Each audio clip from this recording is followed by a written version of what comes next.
Bonjour tout le monde, c'est Margot, j'espère que vous allez bien, perso moi ça va. Du coup aujourd'hui on se retrouve pour un nouvel épisode et on continue dans la lignée des J-dramas. Aujourd'hui je vais vous parler du J-drama qui s'appelle Rip for the Picking et qui est du coup un drama japonais de 9 épisodes qui date de 2024 et qui est disponible sur Netflix. Si jamais c'est issu du webtoon qui s'appelle Uri wo Waru et qui a été fait par Itakura Azusa. Il y a pas longtemps, je vous ai demandé sur TikTok et Instagram si vous aviez des recommandations J-drama. Il a été dans la liste des recommandations, donc du coup, je l'ai regardé hier soir et je suis de retour pour vous en parler. Alors rapidement, du coup, quels sont les acteurs qui jouent dans ce drama? Alors en acteur principal, nous avons Kuzumi Kaoharu. Alors moi, les acteurs, je les connais pas. Je vais être honnête avec vous, je les connais pas. Vraiment, elle ne me dit rien. Et ensuite, en acteur principal, nous avons Sato Taiki.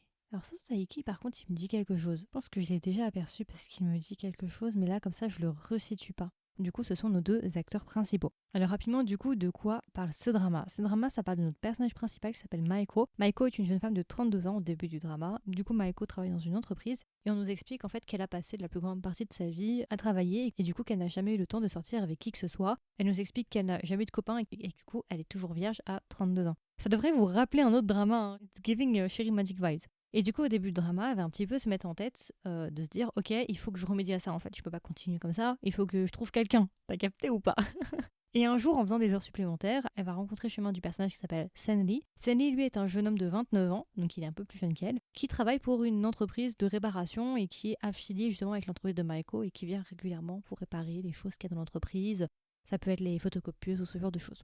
Ils vont se rencontrer et en fait la particularité un petit peu de Senri, c'est qu'il est un peu mystérieux parce qu'on sait pas vraiment à quoi il ressemble. Au début du drama, il porte toujours un masque, même en intérieur ou en extérieur, partout où il va, et il a l'air assez timide, donc c'est vraiment très compliqué de se rapprocher de lui, mais Maeko elle va décider quand même de prendre son courage à deux mains et de se rapprocher de lui, et une relation va naître entre ces deux personnages-là, et voilà, je vais pas vous en dire trop, je vais vous laisser regarder le drama. Alors c'est un drama assez intéressant parce que du coup déjà il y a une différence d'âge, et dans ce drama-là c'est la fille qui prend les initiatives. On a un gars plutôt shy, plutôt timide, voilà, et c'est la fille qui doit prendre les initiatives, qui prend, voilà, en tout cas pendant une partie du drama. Voilà, donc après la question c'est Maeko va-t-elle réussir sa mission ultime ou pas? Bah je vous laisserai regarder le drama pour le savoir. Alors rapidement du coup, qu'est-ce que j'ai pensé de ce drama? Eh bah écoutez, c'est un petit drama qui se regarde, surtout qu'on sait que ces derniers temps c'est vraiment compliqué niveau J-drama et qu'il y a très peu de J-drama qui sortent, et de bons J-drama qui plus est. Donc c'est vraiment pour moi, je le qualifierais plutôt d'un petit J-drama sympa qui passe le temps et qui se regarde quand on s'ennuie par exemple le soir ou un week-end et qu'on sait pas trop quoi regarder. Je pense que ça peut être vraiment le bon truc. Ce que j'ai bien aimé avec le drama, c'est que ça parle un petit peu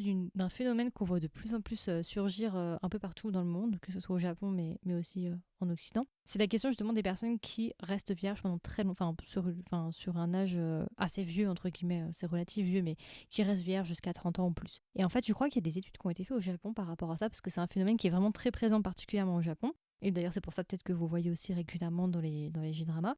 On arrive dans une ère où en fait les gens consacrent de plus en plus de temps au travail et de moins en moins de temps à leur vie personnelle. Donc forcément, on peut en déduire que forcément ce qui va en découler, c'est que quand les gens n'ont pas de temps personnel, pas le temps de sortir avec des gens et pas le temps justement de... Voilà. Donc ça peut être une explication de pourquoi il y a de plus en plus de gens qui restent vierges très tard, particulièrement au Japon, qui a une grande culture du travail et ce genre de choses. Donc je pense que c'est pas anodin qu'on le voit régulièrement dans les J-dramas, entre nous, hein, plus particulièrement dans les J-dramas.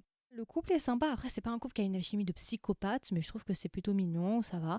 Il y a juste un petit truc quand même que j'aurais à redire. Madame Maeko là, nous sommes en 2024. À quel moment tu laisses rentrer un pur inconnu mystérieux qui porte un masque H24 chez toi et que tu connais à peine? Non franchement, ça par contre je trouve ça un peu limite, tu vois. Genre le monde est cruel, le monde est dangereux. On est d'accord, on n'est pas d'accord? En 2024, comment tu peux laisser rentrer quelqu'un que tu connais pas chez toi? Alors ok, vous travaillez dans la même entreprise, mais rien ne te dit que le week-end, je sais pas, il va pas tuer des gens ou tu vois ce que je veux dire? C'est dangereux. Après, je sais, Maiko, elle avait une mission en tête. Elle voulait harponner le jeune homme. Je comprends. Mais tout de même, ne mettons pas notre vie en jeu pour ce genre de choses. Enfin, je sais pas, je voulais juste le dire parce que ça m'a un peu surprise. Je me suis dit, mais vous êtes sérieux là?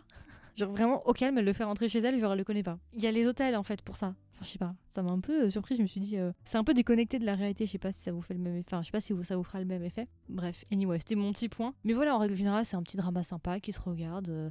Voilà, c'est pas le J-drama de l'année, mais si vous voulez passer le temps, je pense que c'est une bonne alternative. Donc du coup, si je devais le recommander à un ami ou une amie, qu'est-ce que je lui dirais? Est-ce que même je lui recommanderais le drama? Moi, je vous le recommande si vous voulez une romance un peu plus mature, parce que là, c'est vraiment des questionnements et c'est des thèmes plus adultes, entre gros guillemets. Je le recommanderais aussi si vous voulez plutôt une romance terre à terre, tranche de vie et plus mature, du coup. coup, comme je l'ai dit avant. Et si jamais aussi vous voulez un couple avec une différence d'âge, pourquoi pas lui laisser une chance. Et si jamais vous cherchez un bon petit drama qui se regarde vite fait, vous savez pas trop quoi regarder, vous voulez passer le temps, vous n'allez pas vous en souvenir pendant 10 ans sur votre lit de mort, on est d'accord. Mais ça passe le temps et ça fait largement le job. Donc voilà. Et du coup, alors si je devais lui donner une note sur 20, combien est-ce que je lui mettrais? Je lui mettrais un petit 15 sur 20. Ouais, ça passe ma barre. Voilà, c'était sympa. Ça se regarde, c'est sympatoche et voilà. Et d'ailleurs, comme d'habitude aussi, j'aimerais bien avoir votre retour. Est-ce que vous l'avez vu qu'il est sur Netflix? Peut-être que vous l'avez vu. Si vous l'avez vu, est-ce que vous l'avez aimé ou vous l'avez pas aimé? J'aimerais bien savoir un peu voir la température générale. Et si jamais, bien évidemment, vous ne l'avez pas vu, j'aimerais bien aussi avoir vos retours. Est-ce que c'est un thème qui vous intéresse? Est-ce que même déjà les recommandations G-Drama vous intéressent? N'hésitez pas à me dire. Je mettrai peut-être un sondage.